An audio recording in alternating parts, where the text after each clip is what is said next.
Book Readers Club is has the vision of redefining human potentials through literature, and our mission is to sculpt a future where human potentials knows no bound, empower young minds to shatter their barriers of conventional thinking, and guide them on the transformative journey of self-evolution, right? Pushing the envelope of creativity, impact, and visionary leadership. So we are really big on you changing your thinking, your conventional thinking, and then through that process, you would develop yourself, become more creative, impact your society more, and you become a visionary leader, right? And we do this by focusing on three central themes, which are personal growth and development, the second being personal financial planning and management, and the third being relationship building and emotional intelligence. Like we say, and I will repeat, the Elite Book Readers Club is not a club for book lovers. It's a club for people who are passionate about their personal development, capacity development, financial development, or all-round wise development, and they consider book as a tool towards this goal. So we read books as a tool towards our capacity development, right? Not necessarily that we are book lovers. Meaning that in the midst of, in the bubble of our tight schedules and everything, we still find time to read this book because we consider them an helpful tool for our own career development, right? Or personal development. Okay. So currently we are reviewing a very special book, right? It's special because it's not the type you'll see everywhere. Like it's I like the writer's approach, but don't let me go into details yet. So before that, I would kind of read the details of or the what we call the publisher's summary. So unlike many personal finance books, How to Manage Your Money When You Don't Have Any was specially written for Americans, right? Who struggle to make it on a monthly basis, right? Yeah, I know reading the book for folks who are not in the US may not be able to relate, but it's uh, the book is very, very heavy on lifestyle in the American or in the US. Um, okay, don't let me go deeply into the uh, to the study yet or into the book now. Let me just read the summary. Then later on we can review. So it provides both a respectful, a no-nonsense look at the difficult realities of book of life after the Great Recession, and the hope-filled, easy to follow path towards better financial stability for even the most financially strapped households. Created by a financial expert who hasn't struck it rich, how to manage your money when you don't have any offers a first-hand story of financial survival in the face of rough times. Rather than emphasizing wealth creation, how to manage your money when you don't have any teaches readers to do the best thing they can with their income, no matter its size. The book is content rich, personal, and jargon free. The book is opinionated and at times humorous, right? I mean, some parts were very funny, right? Full of current everyday references. It is meant to be a quick read, which will appeal to the average reader just struggling to make ends meet. Yeah, so that's like the publisher's summary. Then a little bit about the author, Erik Wecks is a full-time writer and blogger living in Vancouver, Washington, an author of both non-fiction and fiction, as well as a contributor to the Geek Dad blog on Wired.com. He writes on a wide range of topics, when not waxing poetic on various aspects of fiscal responsibility. It tends towards the geeky, right? Yeah, so that's a bit about the uh, the author. I'm still hoping that our guests will be able to join the session, right? Because I wouldn't want to review this book alone. Yes, so the chapters in the book, you have chapter one, Austin, we have a problem. We have a chapter on financial mission, or a section on financial mission, um, section on strategy, a section on follow a financial roadmap. Then we have also like if at all possible, live a debt-free life. Yeah, that part was really interesting for me, right? I mean I can relate. Like telling an American to live a debt-free life, that's a very audacious statement because living in debt is like the norms, it's like the typical way like average Americans live. Right? So telling them to live debt-free is really, really I think it's a strong one, a contentious one to be precise. Live below your means and save the extra. Okay, and conclusion, putting the pieces together. Okay, so I'm still just a minute.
Hi Yola, can you hear me?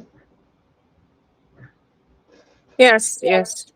Yeah. Okay. Thanks for joining. I don't know what happened. I think our guests had maybe some technical glitch. I don't understand. Like, and Regina was trying to connect, but um our speaker wasn't going fine. But we can continue anyway. Thanks for joining. Yeah. So yeah, we're reviewing the book again. Um, just a minute again.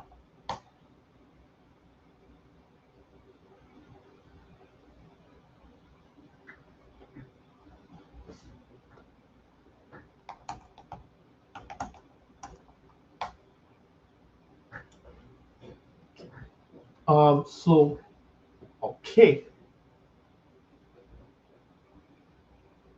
Yeah, so let's continue. Yeah, sorry to our viewers. Really apologize for uh, the situation. Is like you never can predict anything, but we just have to make do with what we have, right?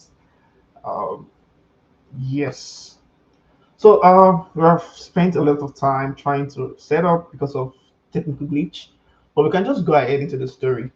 So so I give you a context into this book. Like the book is mainly designed for Americans. Yeah, but there's still some takeaways, right? At the same time, I still feel the book might be applicable to some countries, but not really that applicable to some. In the sense that I mean the way of life in America or in the US is very very different from other countries, right? Probably maybe Canada or maybe UK, but it's very very different in the US. But at least we can still learn some things, right? And it's a very different book from other books we've read in the Elite Book Readers Club. I mean, we've read some other cool books in finance. However, this one is more of like truly when you don't have any money, right? Just like the title suggests, how to manage your money when you don't have any, right? I think that's what this book really is like. Not much talk on like investment strategy and all those stuff, but really on okay, let's say you the little you have, like how do you manage it? Even when you don't have that much, what can you do with that little, right? But I'm sure as we proceed, we'll get to know better, right? So, Iola, do you want to say something about the book?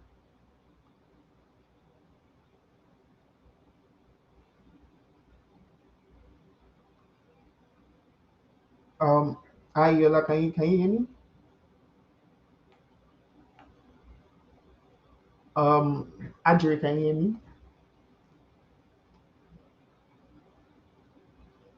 Can anyone hear me? Yes, I can hear you, sir. Good Okay. evening. Yeah, good evening, Ajiri. Yeah, I figured maybe you had network issue, but let's just go straight into the session, right? So what was your experience reading this book? Before we start talking about like the different topics we would like to talk about.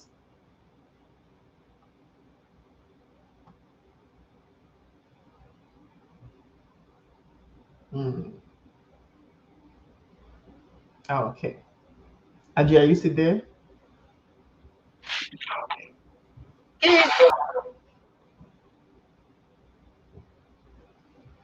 Can you hear me?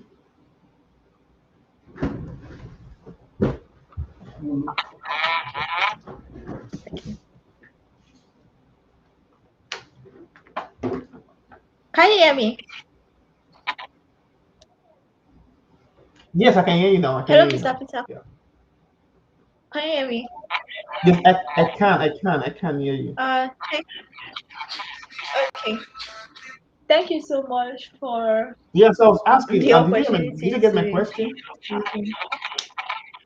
Yes, I got your question. So you say, what's my experience Yeah. reading this book? Okay. Yes, yes, So yes. my experience reading the book is that Erik Wecks, the author of the book, did a good job of um making it inclusive.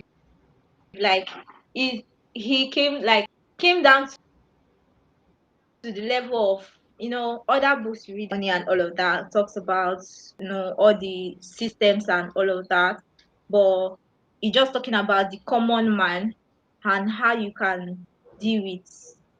He's just talking about the common. So actually, my experience is that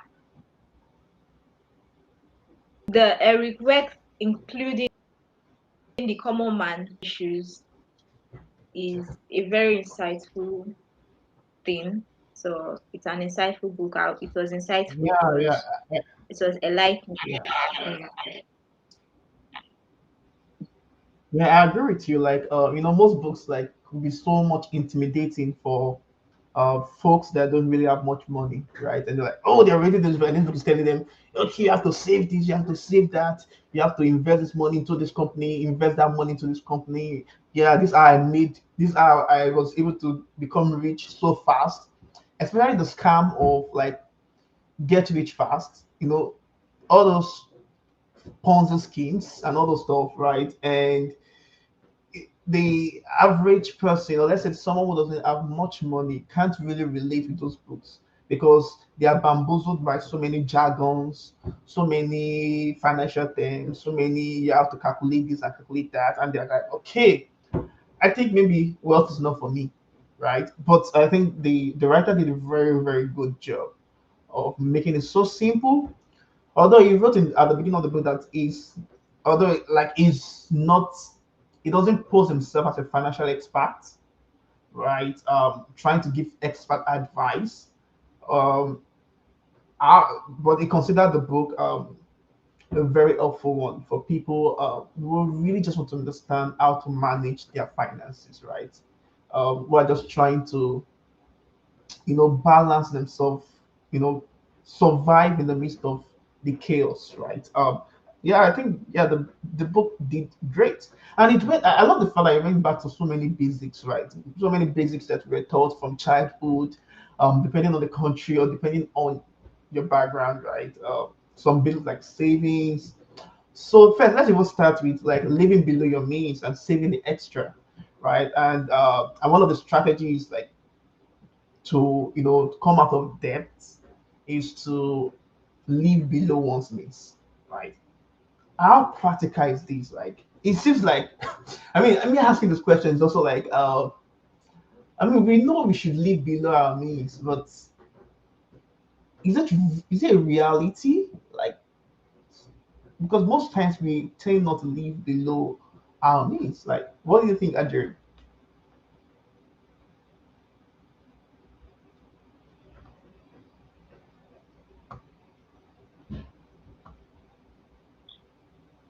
Sorry, can you come again with the question? Sorry. Okay. Yeah, so I said, like, live. I mean, normally we know that we have to live below our means, right? However, uh, due to so many, I don't want to start putting words in your mouth, but like due to like social life, you want to follow what is trending, you want to live the status, like we because we live necessity and chase status, right? And that has made it very impossible to live below one's means. So, in your own view, do you think it is really practical to live below one's means?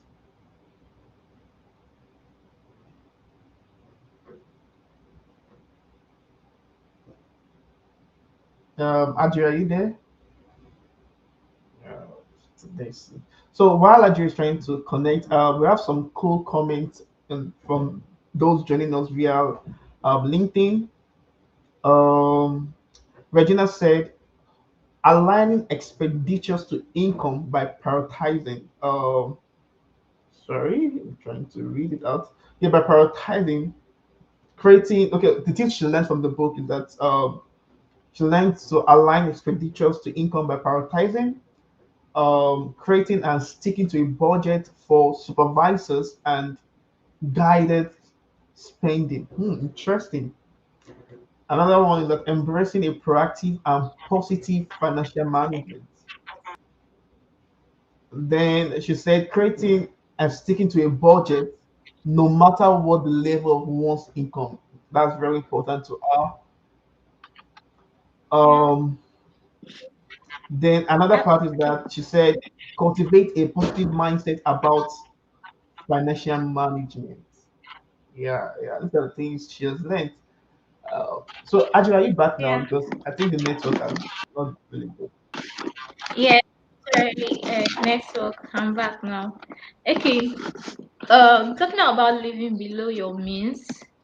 Um, when you say that, at first when I heard the words living below your means, I'm like, what do you mean? After my hard earned money, and you're telling me to live below what I have earned instead of me to be enjoying myself, this is my profit for.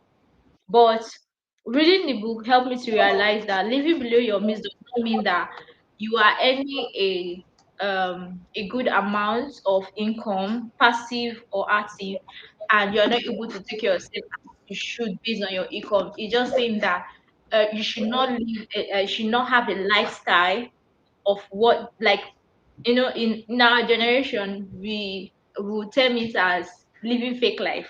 Like, more like, do you understand? Like, not it's not you doing it too much or wanting to because this day people want to live up to the measures of others instead of living up to the measure of what they earn, what they can spend, what they can actually get. So living below your means does not mean that you are earning a very good amount of income, maybe weekly, monthly, or yearly, or you are living like someone in the street who is begging um from hand to mouth, right? So it's basically telling us how to actually live or spend our income generously, honestly, in alignment with our, and be able to judge ourselves that yes, we are not doing too much when we are not supposed to be doing too much. When it's time, you are going to get all those things that you want.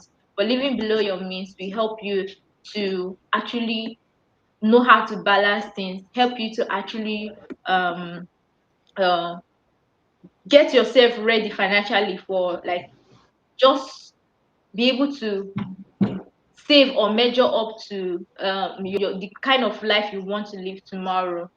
That just basically it's not you. Yeah, yeah. That's what I understood from the Yeah, book. I agree with you. I agree. Yeah, I agree with you. That's a very good perspective. Yeah, thank you, Esther, for joining us. Yeah, you're a lifesaver at this moment. Also, Esther, do you want to before you add something? Let me just like chip something in. Like it's easier to say living below one's means, right?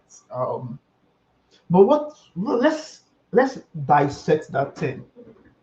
What is below one's means in the first place? Let's start from there, because you know things have really changed. Let me explain where this writer is coming from because he wrote that this book is specifically for the American citizens, right? So in the US, let me give you context. In the US, like you can you are given the freedom or you are given an opportunity to live whatever life you want to live, especially living like you can afford your basic needs, right? And when I say afford your basic needs, it does not mean that you really have to be able to afford it in terms of like be able to pay it off, right?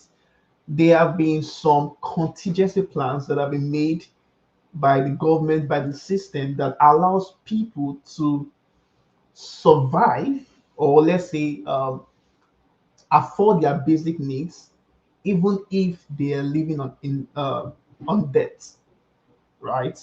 So, like in the USA, we have the credit system, right? In fact, before you can get some things, you have to have a very good credit score. Like credit score is like a big thing here. You have to have like once you have like from 720 and above to like 800, you can I mean you will start receiving a lot of messages from companies that why not apply for a mortgage. Your credit score is very good enough to get mortgage. Your credit score is very good enough to get like a car loan or to get different kind of stuff that you really don't need, right? Not that you don't need them, but based on the amount you have, like the fact that I have a good credit score already shows to you that I I have debts, right? I'm owing you, right? So you're just saying that, oh, you're owing me money, but you pay on time, right? Let me give you an opportunity to incur more debts so that you can still keep paying me on time, right? So like people have made that like part of their lifestyle and um to save is become like a very old tradition where all you do is just basically live on your credits, right? And this is because before if there was not like credit system, let me think about like because I've been privileged to live in different countries, although that has its own challenges. But let's say in a typical African system, right? If you cannot afford a particular stuff, or let's say you're a salary earner, right? You budget everything around the salary you earn, right? Uh, but in the US, you don't need to really budget around the salary you earn because you know that if anything comes to if push comes to shove, you can just use your credit card.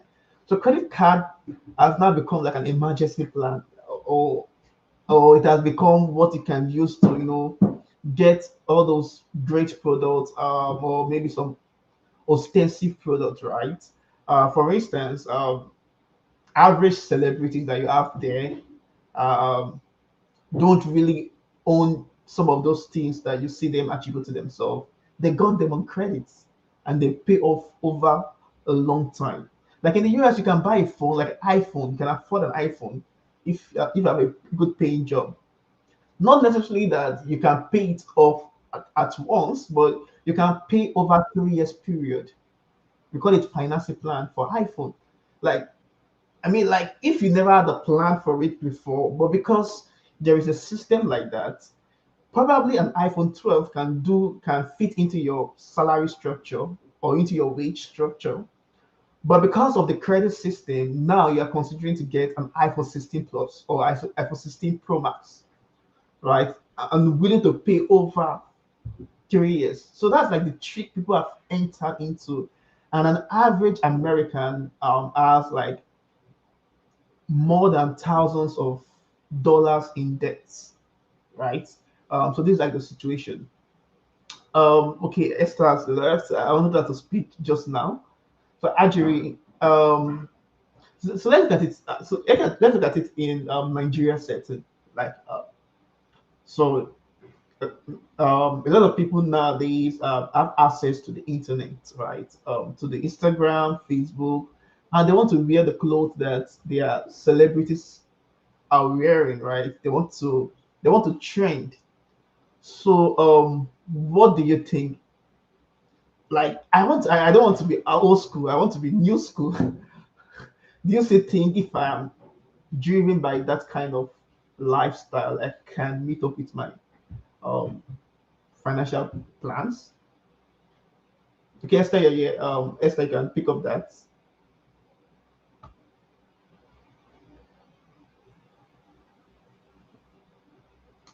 Esther, can you hear me? Okay, okay. Similar, can you hear me?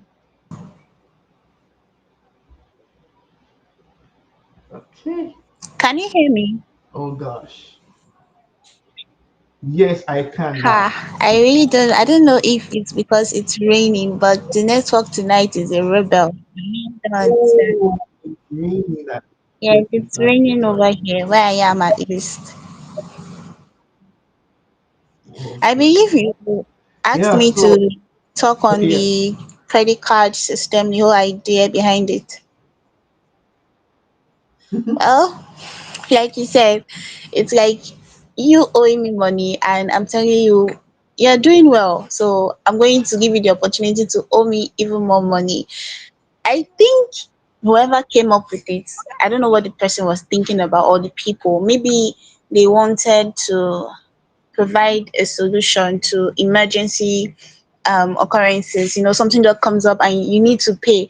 And maybe you asked your friends, your family members, no one in that moment could help you. So you have a credit card you can pull out and sort out the bills. But humans, the way we are, we tend to drive things to the extreme. Besides, we have cravings. You can't tell me not to take a cup of ice cream when I have a credit card. You can't tell Mhm. me not to get a luxurious car when I have a credit card because I can always pay it off later. So these things came up. Maybe the intention was good at first, but one way or the other, some people just do not know how to curb the excesses, how to say no. For me, if it's possible to not even have a credit card, don't. Especially if Hmm. you still don't know how to say no to yourself. You still don't know how to look for other options. The credit card is the first thing that comes to your mind. Eric, that's the author of this book. When I was reading the book at some point, I was like, this man has personal issues with this thing because, but I understand him. The money you don't have, you are trying to lose it. Mhm. The money you don't even have, you're losing it. And the picture he painted was very real. Imagine yourself coming from the past to take the money you have with you right now, and that's what credit card does. So to Yeah. me, as much as possible, avoid it, except that's a very, very, very, very, very last option and you have means to pay back ASAP. Yeah. Yeah. So this session is gonna be an interesting one because why I say that is we'll be analyzing from different perspectives from uh, someone in another country other than the US and from someone else in the US, right? Let's see the approach to credit card system. Um, so like again, we are not financial experts. We are just book enthusiasts and people who are interested in personal development, right, or capacity development. Okay, so you don't need to take any what we say here, like an expert advice. So for the credit card system, I think it's a fantastic one, right? It has really saved a lot of lives. The goal behind it is really amazing in the sense that in the US here, people learn to people tend to be very independent. Um, they do things independently. Uh, they really ask people for help, right? So like to the cost of living is ridiculously high. Like in some part of Nigeria, or in some other country, let me say Nigeria to be precise, because I've lived in Nigeria. My family are in Nigeria, right? So you can afford to live in a, you can afford a home for yourself, not even like building a house now. You can afford a home, and you can pay for like 1 year. Like the rent, the rent is usually like 1 year rent that everybody can pay off for. At least not everybody per se, but at least like if you're a salary earner, you should be able to pay your right your rent, your home rent or your rent fees. And but here in the US, you can't afford to pay a 1 year rent, right? Because rent here is paid monthly. Let me give you a picture of that. For example, let's say in Lagos, where I stayed, a 1 year rent can be around, let's say, in terms of naira, that should be around, let's say, depending on where you're staying, let's say 300,000 naira, 500,000 naira. Now that is expensive. Let's say, on the average, 500,000 naira, and you pay it off for the next year. The next time you have to think about paying your rent is another year, right? And some other things like that. But yeah, in the US, the amount you pay for rent, right? Not including the utilities bills and the likes, just for rent is on the average of in dollars. That's around 900. That's a single room, or let's say around 2,700 per month if you have a family. Or let's just cap it around $3,000 per month, not per year. So even if you are living a very big, if you are working in a big company, most times you cannot afford to pay 1 year rent fee because people paying monthly, right? So what that implies is that you have a lot of bills to pay. So technically, credit card system seems like one of the best options, right? So is that the let's say the educational system is very expensive, right, for the average folks, except you win scholarships. But if you don't have scholarships, to study in the US is very, very expensive. That even your family, your parents would need to save a lot before they can meet up with that. That's why they have to settle for student loans. I'm just giving like a picture, right? Student loans. There's so many other things, right?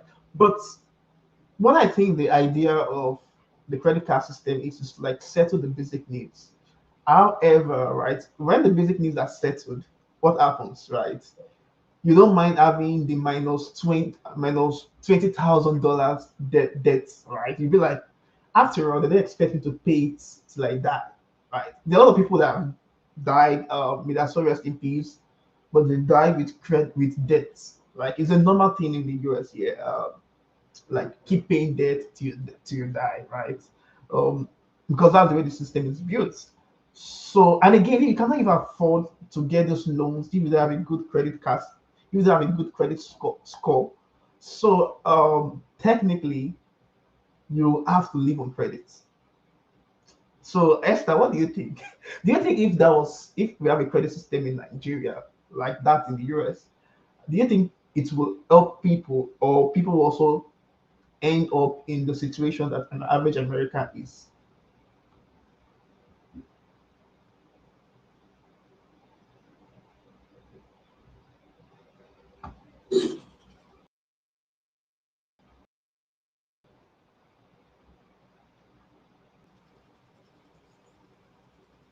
Esther, Huh. can you hear me? Uh, can you hear me now?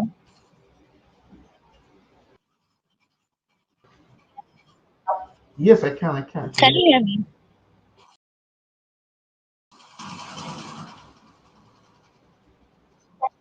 Yes, I can. Yes, I can. Wow, tonight is just amazing. My screen is frozen, yet you can hear me. Okay, you said What something about the? you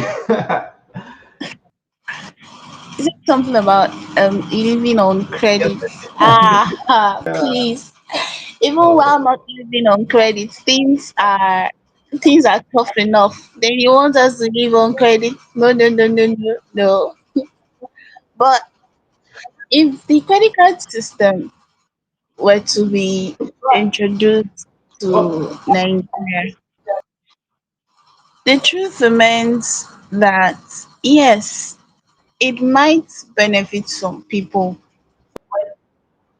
who would use it to sort out extremely pressing needs that probably threaten their overall financial stability at that moment.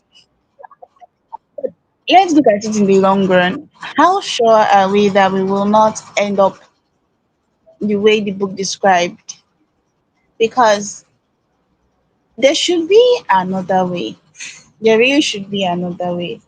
And going by the track record of people always wanting to take advantage of whatever system is set up to help them, you would always find people, maybe not all, but there'll always be enough people to trump the system, to make the system not what it was intended to be. So it was set up to help people, but people will take advantage of the whole thing, and you might end up causing more harm than you intended. You didn't even intend to harm anyone, but you end up harming people. Hmm. So considering the way Mhm. things are, I would say no, please. No credit card, nothing.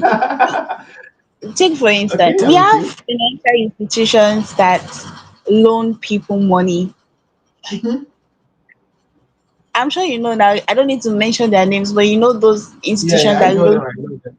Sure. exactly, and you know Let's not call their names how hard it is to get the money back. here. Some people go Exactly. as far as running away. Once you see anything that looks like the color of their logo, you disappear practically. Yeah. Yeah. Just Yeah. That's imagine okay. I'm having with you.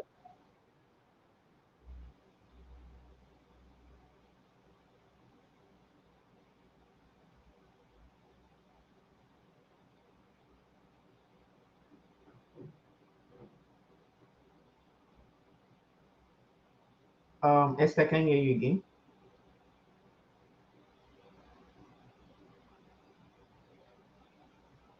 Okay. So while we're trying to get things back, um, can we also get some feedback from the audience? Would you like a credit system implemented in Nigeria? And for those like joining us from Nigeria, like, would you love to have a credit system in Nigeria?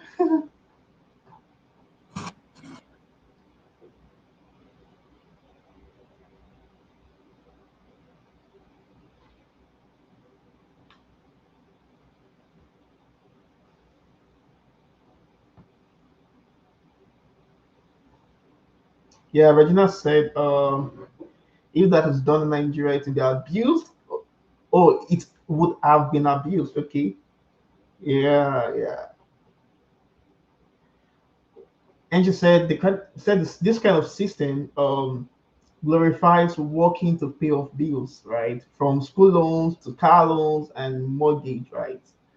I mean, that's like the typical rat race. You get your salary, you pay off your bills, your money's exhausted, you incur more debt, right? Take up more I mean, incur more debt, then wait for your salary to come, and then you pay off, right? Um, I mean, for me, like I would say, if that system is implemented in, let's say in Africa, or let's say in Nigeria to be precise, it will solve some things. It comes with its benefit and its own costs, right?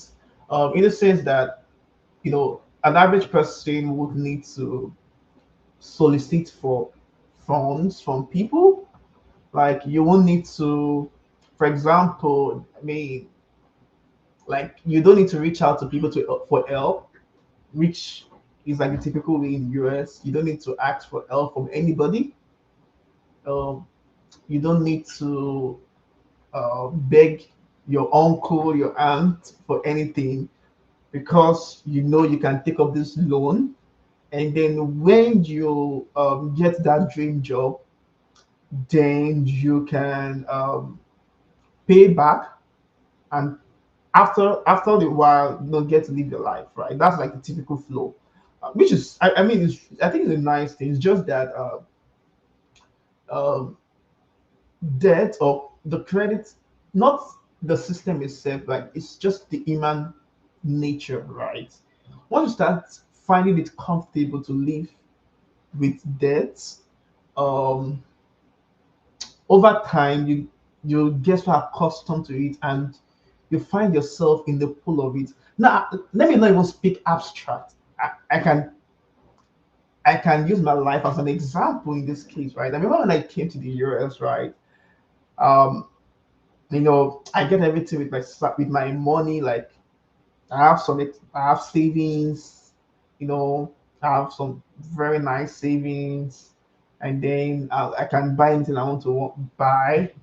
Uh, then after some time, like my friends were like, "Oh, Peter, in this US, if you really want to get some things in the future, like a car, or like a house, you need a very good credit card system."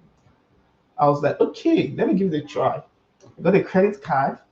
I was like, "It's not going to be a problem anyway. My salary is stable, so I can always pay off, right?" Then all of a sudden, my taste buds started changing. Parkinson's law. Parkinson's law says that the higher your income, the higher your expenses, right? So that is like your expenses will always rise to catch up with your income, right? So after I got the credit card, my taste bud changed. Then I'll just be like, let's get this stuff. Don't worry, I'll use my credit card. So I'll use my credit card. I'll use my credit card. Use my credit card. I was like, I'll pay it. I'll pay it. I'll pay it. Okay. Then suddenly I'll forget that I've not paid off my credit card. Although I mean, I usually pay the minimum or more than the minimum, but I forget I've not paid off my credits, maybe credit money. I'll be like, let me just leave it there. So the extra money I have in my main account, which is not debt or which is not credit, like I begin to find extra use for that, right? You know, become so super generous in giving in a way that I know that normally my profile or my income does not fit into such. But because I'm like, don't worry, let me just pay this. I'll use my credit card to cover up. Before things change, and my credit score went so low. I was like, gosh, I've fallen into this trap, right? This same trap that people have been talking about. Then I had to revamp, right? Currently now I stopped using my credit card. Like I just kept it somewhere else. Like, no, no, no, I can't fall into this trap because I'm trying to, you know, use my money and then pay later on with my credit. But it's just the trick that happens to humanity, right? We begin to desire things that normally our income cannot afford. So let's just shift the gear a little because of time. So For you, Esther, what habits do you think budgeting can help you save, or budgeting does not really work? Because I know some people it works for them, for some it doesn't work for them. How do you go about yours?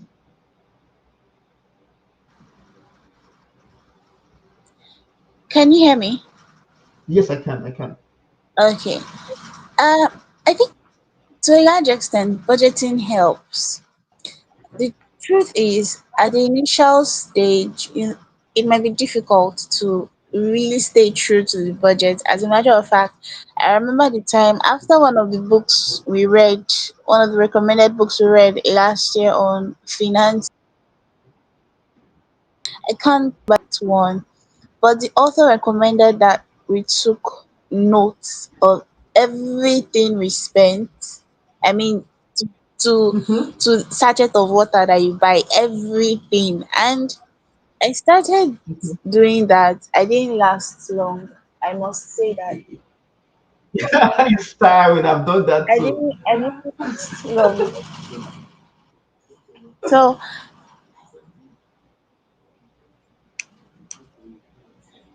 so I kept up with it for a while, but please, please, please, please, really, what kind of tracking is that?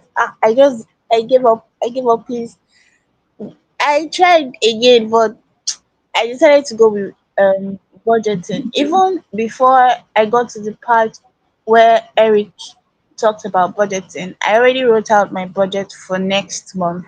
And I think one thing that helps me is any extra money, once I budget and I set aside the money I'm going to spend that month, I give allowance for emergencies and all of that. Whatever money is left, I do not leave it in an account I have access to. I get rid of it immediately. Mhm. Let it be out of reach. There are sometimes Exactly. I've done that and I've been like, how am I going to survive? And I realize I do well, You very can survive. well without it. So I think budgeting helps. No matter how many times you fall, you just have to learn to follow it and don't be too strict. I think that's one mistake people make, that make it looks like budgeting is a scam. You know very well that monthly you spend on average maybe in naira now 100,000 naira or $500.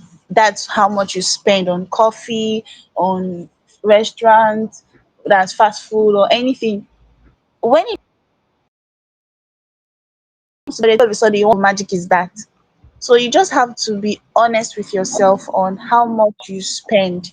Give allowance. It's better you have more than enough than to cheat yourself.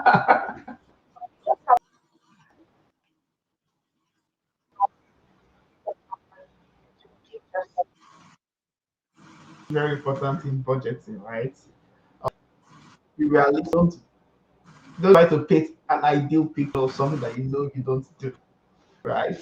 I agree with you, Esther, on that. Exactly. For me, how do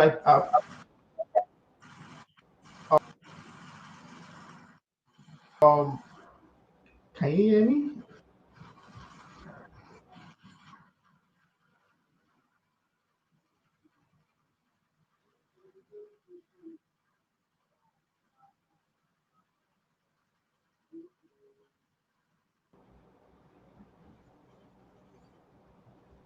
Hello, Esther, can you hear me now?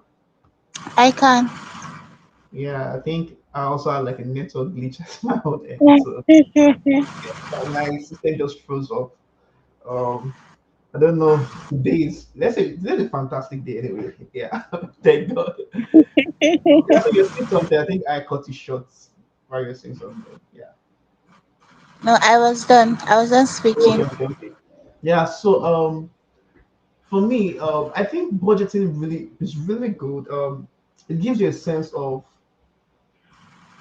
how much you spend. Like if you're being honest, right? Give you a sense of okay, this I think this is the amount I spend for groceries. Um, this is the amount I spend on transport. This is the amount I spend on Yeah. utility. This is the amount I spend on that, right? Just in case someone just asks you, okay, how much do you spend on this? You can have an idea of oh, this is how, this is the amount I need to survive, right? And again, if you want to Yeah. build like an emergency fund, there's no way you can build an emergency fund if you don't have a snapshot of how much you need to survive if there's an emergency. Now, I'm talking about True. the emergency I'm referring to now is not like the health emergency. I'm talking about, let's say Yeah. you lose your job, right? Um, in the US here, like if you, it's very difficult for people to survive a month without their job. Just a month, I'm telling you, Yeah.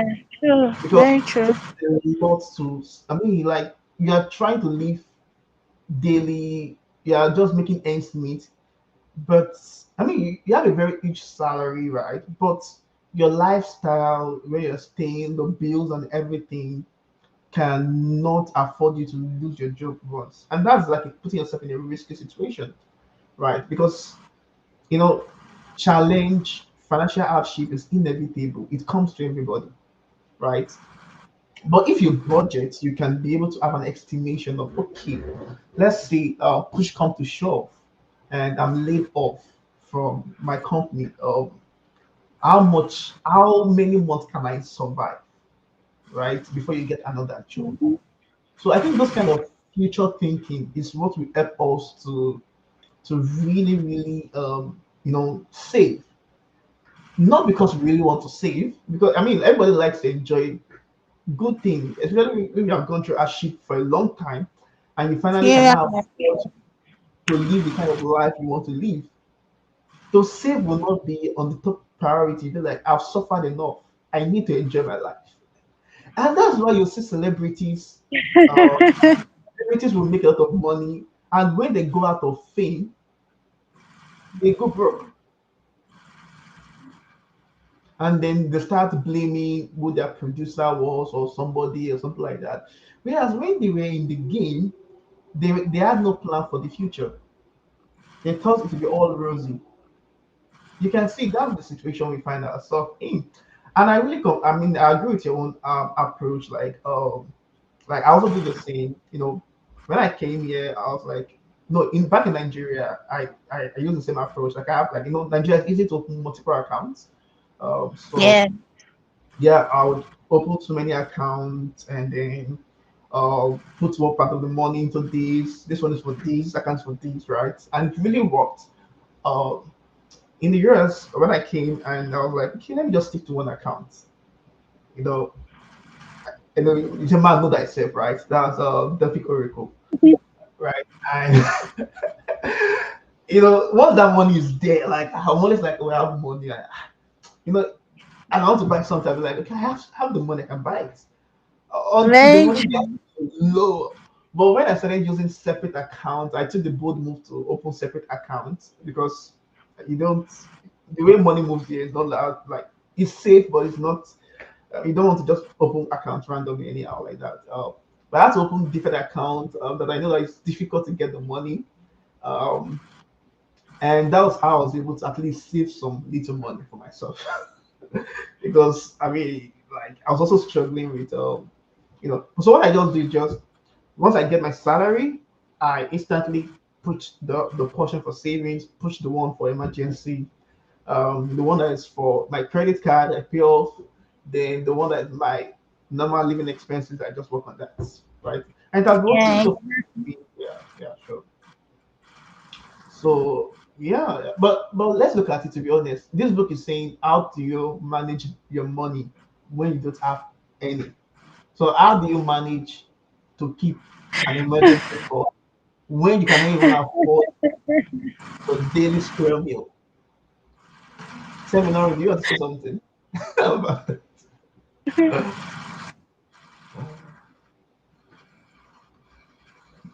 Seminar, are you there?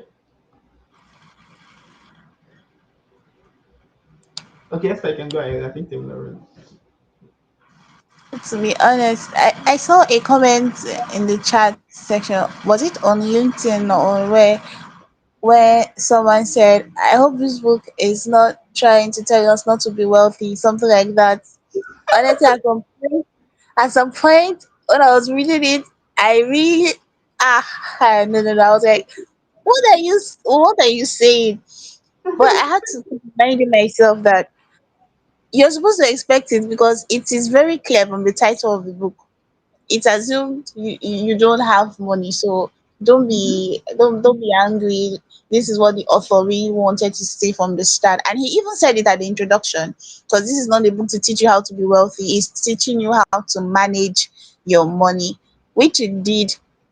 Truth is, it can be Mm-hmm. tough, but even from another book I read that was years ago now, Richest Man in Babylon, where he also spoke Exactly my about point. Yeah. saving, no matter how is it. Sometimes I think the month I spent so much. I was so broken. I wasn't just broke, I was broken. I could not believe that I didn't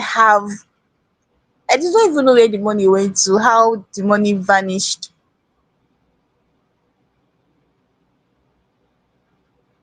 Can you hear me? Yeah, I can hear you. I can hear you now.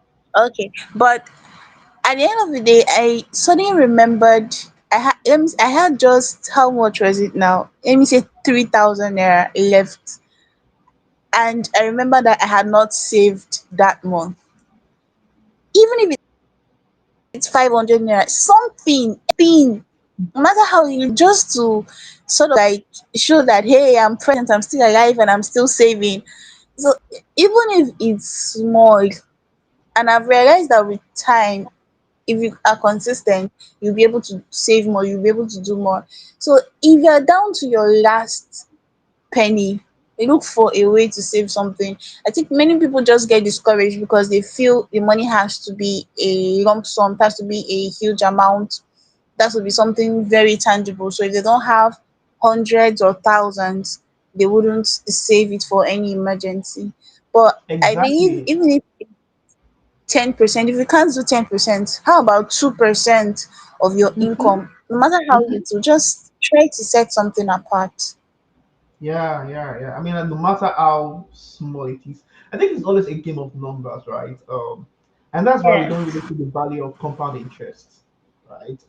We are just really concerned with, True, oh, true. it's not just 10 naira, no, or it's not just 100 naira, it's not just $10, it's not just $20, like small money, right? Yeah. But that small money, like, you know, in a typical in the US, for example, coffee is like drinking coffee in the morning is like a routine, like a ritual. If you don't Yeah. have coffee, even for myself, like I make coffee. Um, but after reading those books, I was like, no, I'm not going to allow my No money more go coffee. to coffee maker. I'm telling you, bro. No, I still take coffee, so I have a coffee machine at home, and because I'm always in a hurry to go to work, I would Okay. make my coffee like for like 3 days, right? Make it in a big jar, right? Just the coffee brew Wow. alone, and then put in the fridge. Anytime I want to take it, I have the microwave. I have what I can use to eat it. Then I bought every other thing that I will use to spice up my like the coffee mate, the creamer, and all those stuff. I mean, the money I will spend on, I mean, the entire money I've spent is not cannot be compared to the amount I would have spent if I was going to the Be coffee maker. spending every Maybe morning. Wow. I'm telling you, maybe it will not be as like very very unique like the way they will make theirs. But what stopped me from watching YouTubes on how to make very good coffee? If you like coffee, right? So True. True. I mean, looking at those little loopholes where money goes to, that's another way of saving. If at all you feel that you don't have much money, I will look for one particular thing that you can just take off from the paycheck. Yeah. So then let's just switch again to role of morality, right? In terms of personal values. For example, I have a friend who does not need to have extra account. He uses one account, and he knows how to handle like his personal finance in a very top notch way. He knows how to save, right? It's not moved by, I want to use the latest phone, I want to use the latest car, I want to use the latest stuff. It's not moved by any of that. And it can save a lot. A lot. I was with discussing about that, and I was like, yeah, save Hmm. this huge amount. I was like, jeez, are you serious? Like, with the same salary that I receiving, you have saved up to this amount? You have to be. So, I mean, that's like the difference in terms of personality, right? So, what do you think? Is it because of our upbringing, or is it just people are different? Yeah, we're different. Yeah, I agree with that. Yeah. Well, I think everything plays a role, both our upbringing, our environment, our culture, everything basically, every single thing.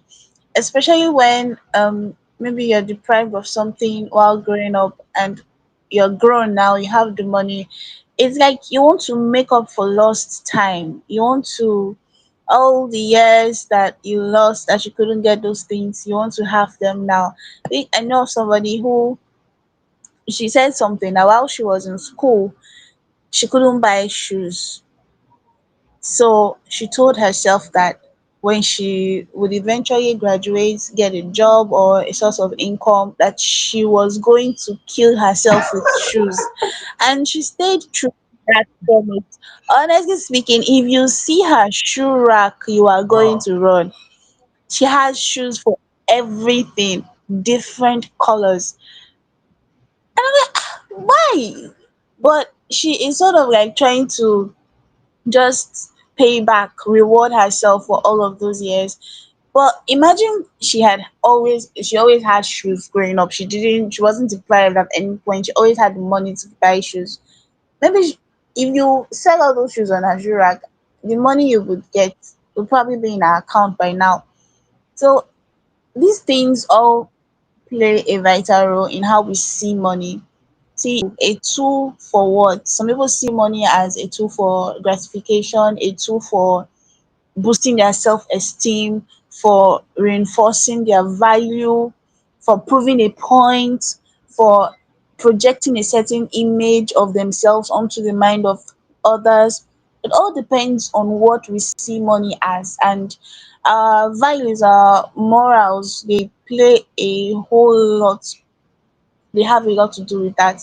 If you're the kind of person that you value family, you don't really care whether or not people like the way you dress, if they think you are an oldie or a newbie, a youngie or whatever, you just want to be happy, you just want to take care of yourself and your family. You wouldn't have as much problem as someone who wants to keep up with the Joneses, who always cares what people are saying. Oh, iPhone 16 is out, I have to get it. And it's Mhm. funny how that kind of person is going to give birth to a child who is also like that. So you want iPhone 16, your child also wants an iPhone. You guys going to cope with that? So it just goes on and on and on and on. If we can change our values, if we can change some things about us, the way we see money, our perception about money, the way we spend money will also change. So I agree with Eric for that. You don't really have to deal with the outside, you have to deal with the inside, the way you see it, your mindset and your values. That's it for me. Yeah, I mean, you put it in a very perfect way. It's all about your mindset, your value system, how you see money, your background, right? I know what the book that came to my mind is The Psychology of Money, right? That book really Yes. shaped on the way I think about money, yeah, right? Um, so, you know, like the typical way of life for people is that if they've experienced depravity from of money, right? They maybe when they were Yes. growing up, people have used money to like show them pepe. Let me use like in Nigeria terms, right? I mean, Yes. So, suffered a lot of shaggy. Yeah, those are exactly. Nigeria terms. So all I'm saying, pepe and shaggy means like you have suffered a lot, right? Emphasis on a lot, right? And you're like, once I get this money, I will show the world. I will let them know. that Hmm. I have The arrived. day I have this Yeah, money, I'm with you. Yes, yeah. Did they what? they will hear from me. Yeah, yeah. Like the not only that people don't care, right? You know, so this friend of mine, is like his moral values on what we call nihilism. Um, although I don't really buy into the that philosophy, but the nihilists see things differently. Like they don't care about anything. Like they don't put so Yeah. much importance in things, right? Like life is not really important, Yeah. death is not really important, money is not really that important. Just whatever you want to do with it, just do with it, right?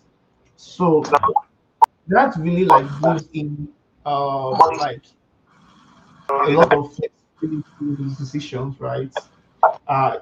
Sometimes, let's say for example, uh, someone gets something, right? And then your ego is on the line. You're like, hey, how should I respond to this? So normally we are emotional beings rather than rational beings. We tend to be driven by what our emotions want to do, right? You want to prove a point. You want to do something, right? And maybe what you are not supposed to spend, you just spend it. Like things you're not to contribute to, you just contribute to that. A phone they're not supposed to get, you get it. And it is even easy, like for those folks in Nigeria, like or for folks in other part of the world aside the US, in the sense that at least you are using your money to buy this stuff, right? You are using. It's not like you are incurring debt. But in the US, because of the credit card system, right? People don't even use their money to get it. They use credit to get it. All right. So and you have pile and pile and pile of debts, right? Anyway, it's just the way they. I mean, the biggest takeaway we're trying to achieve from this book is that we really need to look deep into how do we see money? Do we see money as a tool or as something that add value to you, or as something that defines you? I think that's a very big question, right? You want to go to a place and let them know that you have money, right? I think, and that's why if you go to party, people want to spray money. And if you look at it, who does that? Like, who does? Everybody has their own defect. Like the way we are talking about the American system.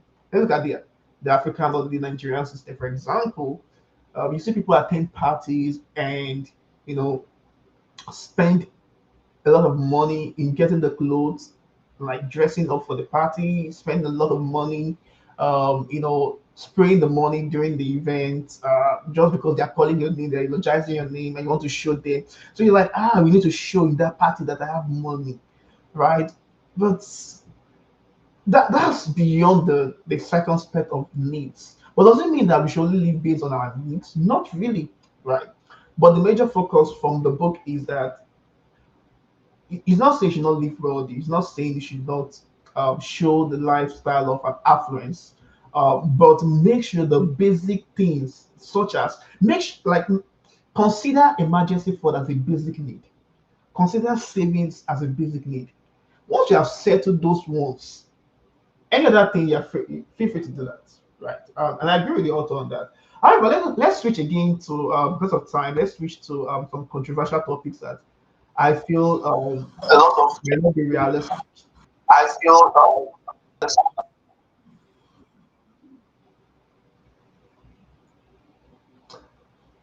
Esther, are you still there? Esther, you there? Yes, I'm here. I don't know. I'm I getting a don't know. I'm feedback. getting feedback. A what?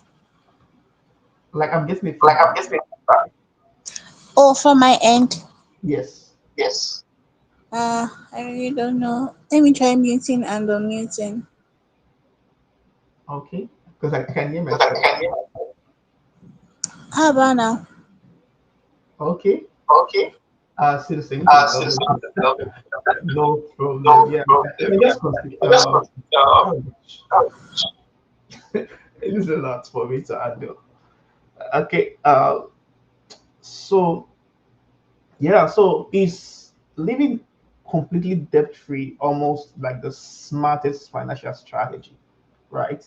I mean, we have read some books who said that that emphasize using credit or debt as like a strategy to making more money, right? Especially real estate investment, where you see, I think we read a particular book like that in the club, uh, where you say using other people's money to make wealth. I'm trying to remember the title of that book. Yeah, I talked about using other people's money to make wealth. I think it was written by Robert Kiyosaki. Kiyosaki. Kiyosaki. Yeah. Oh wow. Yeah, I think yeah. I'm trying to recall the title, but um, how do we really manage this? Like knowing when to keep a debt and not to. Uh, I think debt-free living is not an unrealistic dream. People have done it, or maybe we would want to see things from different perspectives. For people like businessmen and women, I don't know how possible it is for them not to take things like loans and all of that, but I think that is in another class. It even makes more sense. Are you still getting the feedback? Yeah, I'm still getting the feedback. Yeah, but the feedback is like whenever I. Okay, okay then. So are you logged on LinkedIn at the same time? So if if excluding maybe going for businesses, at least there's a possibility you can pay back if you sell your assets or whatever you have. But when we're talking about taking on debt to sort out other basic needs or life needs, I think it's possible. And to me, that is the smartest financial strategy, because it's one thing to not have money, it's another thing to be owing someone else money. So, as Hmm. much as possible, it's just best to avoid debt. And I think earlier on you said something about living below your means. It is possible to live below your means. You just have to slim fit your taste bud, in quotes. And if you do that, you would have money left over to spill into the future, and you wouldn't have to incur debt.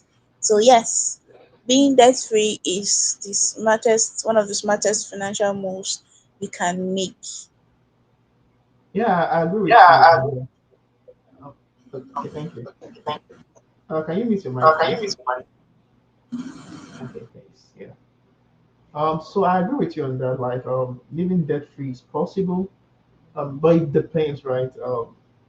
Where I mean, you can incur debt if truly, like you feel you cannot afford any other means, right? That is, you have another streams of income, but the kind of debt or what we call like good debt or bad debt, it's just a way of polishing the word debt. Um, really matters in the sense that you shouldn't incur debt for your basic needs, right? Or what we call expenditures, right? Maybe for assets, current assets, or maybe to get some things, provided that you also have like an emergency fund somewhere, an emergency saving, or a saving somewhere that in case things don't go the way they should go, you can get yourself out of that situation. For example, some people take get into debt or take loans for like their businesses, like in terms of like investments, kind of. Um, if you are a startup or an entrepreneur, you have to like get people to invest in your company, and it depends on the clause that is included. Some will be like, if we cannot, if the company fails, we have to pay off the capital that was invested, right? So that's like a particular debt that you have. Another kind of debt could be maybe you are interested in real estate and you collected money from people, that kind of stuff. But I would still say that, you can't predict how your business will go. Yeah, you can say it will go fine, and at the end it doesn't go fine, right? So what do you do, right? Just ensure that you have some savings, right? But if you know that you don't really have savings or things that could help you mitigate those expenses or those debts, try to avoid them as much as possible. That's another thing, another point I want us to note. Then, if you think that is not really avoidable, you might, basically that, I mean, like, there's a thin line between, doing, um, using debt as a means to earn wealth and being greedy. There's a thin line in the sense that you might become so greedy, or what's the word? I'm trying covetous. Yeah, that's the word I'm trying to remember. When it comes to covetous that you would, instead of you know investing or using what you have, right, to earn more money, you're trying to use people's money to make more money, and you find yourself in a very bad spot. Let me give an example. Is during the period MMM, money making machine started. I think that was like, was it 2017 or 2016? No, I think 2015, the era of MMM. A lot of people used church money, used company money, used a lot of different kind of money, right? Because they were following the principle of, I can use someone's money to like make more money for myself, right? Or maybe you heard from somebody that, yes, I used company money to do MMM and it worked out. I was able to return the money and then still. But if you check the long story, you'll see that most people that did that, after they made profit from that money, they invested everything again to get more money, and at the end, they lost their entire money. I mean, there's a lot of article out there that talks about the how many people have gotten into serious issue because of that kind of scheme, right? So I think that's why I feel, if possible, whether it's for good debt or for bad debt, just avoid taking it. Whether it's for assets or for liabilities, right? But provided that you know how to manage your emotions, and you are a very rational person and not emotional person, which in most scenario you might not be, then you can proceed with using loans, right? So that's what I think for that. So let's just finalize the session because of time, so can end by in the next 2 minutes. Another area that the writer wrote is the issues of blaming bank versus personal responsibility. For example, the banks will come to you. Let me explain the setting now in the US. Like, the banks will come to you with very appetizing, offers, right? Without telling you what the interest rates really are. Or they'll tell the interest rate, but they don't make it very obvious. They just tell you, oh, this is this. In fact, let me give an example. I remember when I came to the US, and I wanted to get a phone. Uh, and when I got to I cannot forget, I'll not mention because of be on air. I went to the network provider, a particular network provider in the US here, and you're like, oh, so you can get this iPhone for free. Like, the everything you're just saying, that get this phone for free, get this phone for free, get this phone for free, get this phone for free. All you just need to do is just to be paying $45 or $200 or per month.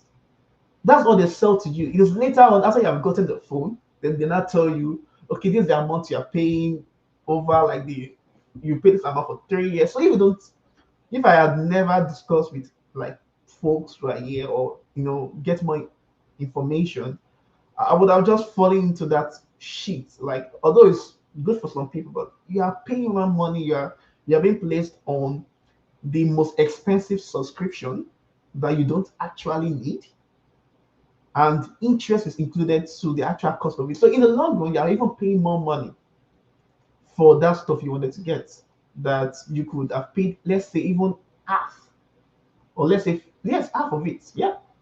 So, but it is my responsibility to know what works, and what doesn't. But and the bank responsibility is to make profits, or the company's responsibility is to make profits. So how do we really tackle that? Let's even shift the focus from banks alone now. How do we really shift that? How do we get that balance from companies trying to exploit people's and you knowing what to do? That's like a good idea. This one is a little bit dicey. I would say it works both ways because you didn't fall for it. You asked more questions. You didn't have big eyes, as we would say. So you were able to delve deeper, make your research, and do your findings. But we can't entirely say that the network provider was honest. What if you didn't have that much patience or experience? Because some people really are not, they don't really know much about these things. And so they trust you because you're the experienced one. You're the one who has the experiences. Someone is having financial issues and they come to you, the bank, for help. Obviously, they don't really know what they're doing. So they believe coming to you would bring solutions to their problems. Then you give them 30% of the entire thing, make them see the light at the end of the tunnel without letting them know that at that end of the tunnel they're going to enter an even longer tunnel. Just imagine. So you have to, we can't really fully put it on individuals. Yes, there are greedy people, there are those who would want to jump at things without really thinking to themselves, does this really make sense? What is the catch in this thing? But there are some people who you tell and they're like, oh, okay, he's the consultant, she's the professional, they know what they're saying. So yes, I'll sign up for it. And then boom, they tell you, all right, now that you've signed, you're going to do this. However, this. So it's the responsibilities for both the individuals. Do your research. Still, please, the institutions should be honest. I know they have to make money. It's their responsibility to make money so they can remain in business, but not at the expense of people's families, people's lives, and all of that. So it works. It's the responsibilities for both individuals and the institutions. Thank you. Yeah, I agree with you. Let me even paint a very, very um, lucid picture. Let's take it. You can get feedback because I'm getting feedback. Yeah.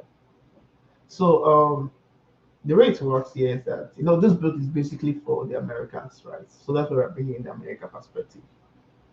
The company comes like this, or the bank comes like this. Oh, do you know that you can own a house, right? And you can own not just one house, you can own three houses. One in this, one in that, one in this. And all you just have to pay is just, let's say, $200. But you pay it over, let's say, $500, depending on your salary. You pay it over 30 years. 30 years. Like 30 years. 30. Like, instead of me paying 30 years for three houses, I'll just get one house and pay for 10 years. But they present this thing in a very appetizing. But the issue here, I mean, that is not really an issue. But the issue here is that in the clause, any day you default to make your payment, let's say you have been paying for 29 years, right? And in the last year to that 30 years, right? You lost your job and you can no longer afford to pay your mortgage. Everything you have paid, like, it becomes nothing. Like, the bank will now own the house. Like, they will take ownership of that property. So you can see that. It's not like it's bad per se. It's just, you know, this kind of clauses like I've been committed for so long and then I lose my house. I mean, and that's the situation here in terms of like people that their husband have been paying the bills, but after the husband died, the wife and the children were sent out of the house. People have lost their homes. A case study is California. A lot of people are becoming homeless. But I mean, we're not yet to analyze that. We're just trying to share that, sometimes when some things look so good to be true, right? The offer looks so good. You have to really, really, really check what are the subtle things you are not looking at. What are the terms? And the bottom line is, personal finance is not for. We have said this several times in our book review. Whenever we review finance book, and every book always come to the same bottom line. Personal finance or finance is not for the financial experts. It's not for those that study finance in school, right? In fact, finance should not even be considered like a course. It should be like a mandatory requirement for everybody. Because else, if you don't understand financial terms, if you don't understand how the finance works, you will lose either in your business, you will lose in terms of your family, or you'll be exploited. I mean, that's one of the reasons why I remember when I was finishing back in Nigeria, when I was finishing my university, the first thing I was thinking about was to work to do my NYSC in a finance company, and I'm glad I did. Not because I wanted to switch my profession from engineering, because I'm still in engineering anyway, but I really, really wanted to get an hands-on experience on finance, right? Because I knew that if I don't have a very good grasp of finance, it can, tarnish every other thing I want to do later in the future. I can get into those bootstraps, right? Um, so let's take that home, to everybody, to all our tea right out there. Take finance book very serious. Anytime I review, if at all you don't review any books in the club, which shouldn't be, but make sure you always spend your time reading any book on finance that we recommend, right? Not that these people that or these authors the uh they know it all or they can give you the best advice, but at least it broaden your horizon, broaden your knowledge on what to look for whenever you are given a particular package of a particular finance stuff like that, and then you will not become exploited by those so good looking adverts, so good looking offers that comes your way. So that's it. Esther, do you have a final note that you want to give to our viewers?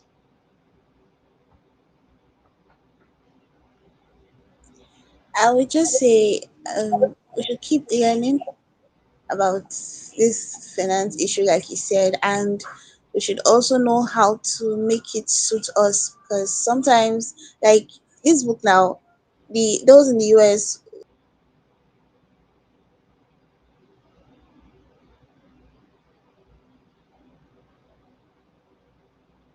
Esther, can you hear you again?